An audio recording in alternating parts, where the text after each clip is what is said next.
Votre amendement, messieurs les sénateurs, vise à supprimer les éléments de réforme de l'aide juridictionnelle tels qu'ils ont été adoptés en première lecture par l'Assemblée nationale. Je voudrais juste vous dire que je suis peut-être un peu gênée par l'un des arguments que vous avez avancé, à savoir celui de l'absence d'étude d'impact.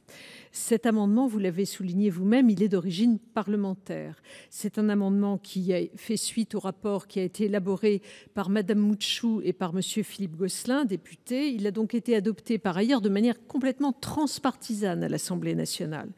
Les amendements parlementaires, vous le savez, ne nécessitent pas d'étude d'impact. Et à suivre votre raisonnement, en invoquant cette irrégularité, au fond, vous sembleriez considérer que les parlementaires ne peuvent pas porter d'études et de réformes ambitieuses à la suite d'un véritable rapport qui, au fond, sert en lui-même d'étude d'impact. Je suis donc un peu étonnée de cette démonstration.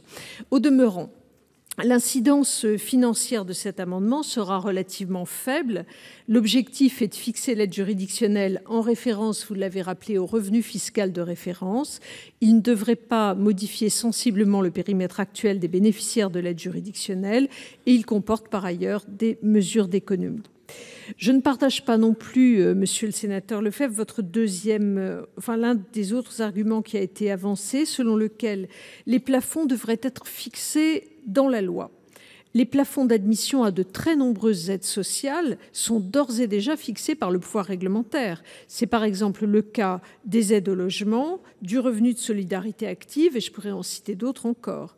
Le pouvoir réglementaire peut donc fixer des montants de plafond de ressources ouvrant droit à certaines aides, comme les allocations logement, dès lors que la loi en fixe le cadre.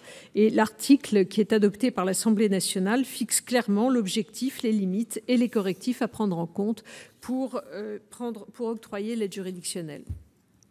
Enfin, s'agissant du dernier point que vous avez évoqué, à savoir la nécessité de maintenir un bureau d'aide juridictionnelle au sein de chaque tribunal judiciaire dans la loi, il faut savoir qu'aujourd'hui, dans la réalité, un très grand nombre de bureaux d'aide juridictionnelle sont gérés par une ou deux personnes.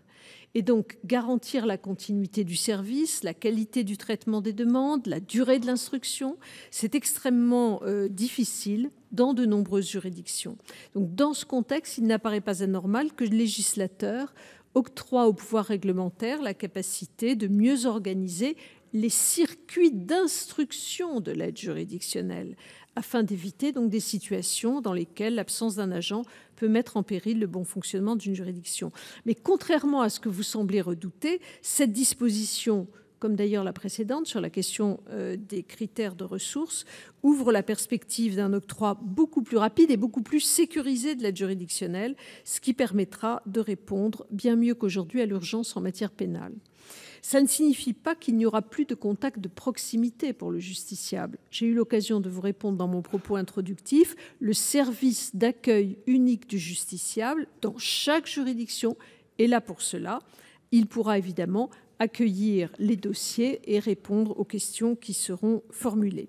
Mais avec un système informatique national performant comme celui que nous voulons créer, qui pourra donc contrôler automatiquement le revenu fiscal de référence, l'instruction de la demande d'aide juridictionnelle pourra être organisée différemment de la manière dont elle l'est aujourd'hui. Nous travaillons d'ailleurs actuellement avec 6 juridictions pilotes pour définir la meilleure organisation.